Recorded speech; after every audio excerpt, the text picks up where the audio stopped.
ರಾಜ್ಯ ರಾಜಧಾನಿ ಬೆಂಗಳೂರಿನಲ್ಲಿ ಜಲಕ್ಷಾಮ ಎದುರಾಗಿದೆ. ಹನಿ ಹನಿ ನೀರಿಗೂ ಹಾಹಾಕಾರ ಪಡುವಂತ ಪರಿಸ್ಥಿತಿ ನಿರ್ಮಾಣವಾಗಿದೆ.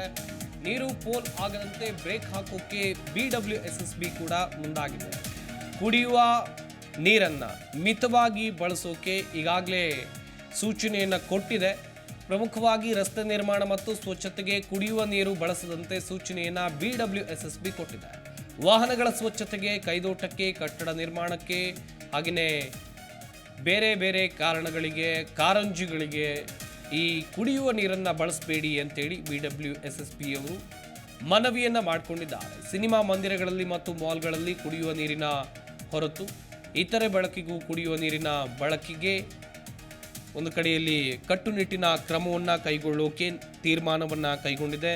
ರಸ್ತೆ ನಿರ್ಮಾಣ ಮತ್ತು ಹಾಗೆಯೇ ಸ್ವಚ್ಛಗೊಳಿಸುವಂಥ ಪ್ರಕ್ರಿಯೆ ಇರಬಹುದು, ಇದಕ್ಕೆ ಯಾವುದೇ ಕಾರಣಕ್ಕೂ ಕುಡಿಯೋ ನೀರನ್ನು ಬಳಸಬೇಡಿ ಅಂತೇಳಿ BWSSB ಅವರು ಸದ್ಯ ಜನರಲ್ಲಿ ಕೇಳ್ಕೊಂಡಿದ್ದಾರೆ.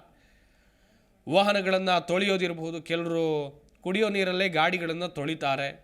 ಈ ರೀತಿಯಾಗಿ ಮಾಡಬೇಡಿ. ಯಾಕಂತೇಳಿದರೆ ಇನ್ನೂ 3 ತಿಂಗಳು, ಮಾರ್ಚು, ಏಪ್ರಿಲ್, ಮೇ ಸಂಕಷ್ಟದ ದಿನಗಳು ಎದುರಾಗುವಂಥ ಚಾನ್ಸಸ್ ಇದೆ. ರಾಜ್ಯದಲ್ಲಿ ಬರ ತಾಂಡವವಾಡ್ತಾ ಇದೆ. ಕುಡಿಯುವ ನೀರಿಗೆ ಹಾಹಾಕಾರ ಈಗಾಗಲೇ ಎದುರಾಗಿದೆ.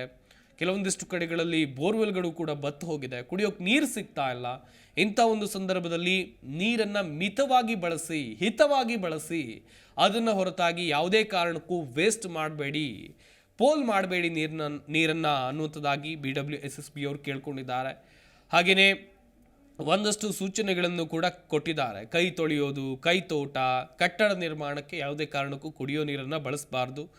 ಸಿನಿಮಾ ಮಂದಿರ ಮತ್ತು ಮಾಲ್ಗಳಲ್ಲಿ ಕುಡಿಯುವ ನೀರಿನ ಹೊರತು ಇತರ ಬಳಕೆಗೂ ಕುಡಿಯುವ ನೀರಿನ ಬಳಕೆಯನ್ನು ನಿಷೇಧ ಹೇರಿದೆ BWSSB. ರಸ್ತೆ ನಿರ್ಮಾಣ, ಸ್ವಚ್ಛತೆ, ಕುಡಿಯೋ ನೀರನ್ನು ಇದು ಯಾವುದಕ್ಕೂ ಕೂಡ ಬಳಸಬೇಡಿ. ಕುಡಿಯೋ ನೀರನ್ನು ಕೇವಲ ಕುಡಿಯೋದಕ್ಕೆ ಮಾತ್ರ ಬಳಸಿ. ಅದರ ಹೊರತಾಗಿ ವಾಹನ ಕ್ಲೀನ್ ಮಾಡೋದು, ಮನೆ ಮುಂದೆ ಏನು ಗಲೀಜಿದೆ ಅದನ್ನು ಕ್ಲೀನ್ ಮಾಡೋಕ್ಕೆ ನಾನು ಕುಡಿಯೋ ನೀರನ್ನು ಹಾಕಿ ಕ್ಲೀನ್ ಮಾಡ್ತೀನಿ ಅಂತ ಹೇಳಿದರೆ ಅದು ತಪ್ಪು. ನಾವು ಸಂಕಷ್ಟದ ಸಂದರ್ಭದಲ್ಲಿ ಇದ್ದೇವೆ.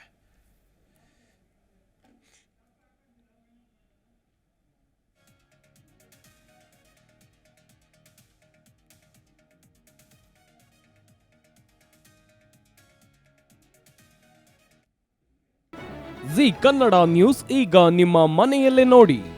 ಎಲ್ಲ ಕೇಬಲ್ಗಳಲ್ಲಿ ಈಗ ಲಭ್ಯ. Sun Direct 292, Jio TV 1334, U Digital 162, City Cable 51, GTPL 17, Abhishek cables 821, Rock Line telecommunication 51, Shri Basaveshwara number 60, Vinayaka Digital number 53, In Digital number 896ರಲ್ಲಿ. ನಿಮ್ಮಿಸ್ತದ ಜಿ ಕನ್ನಡ ನ್ಯೂಸ್ ನೋಡಿ ಆನಂದಿಸಿ.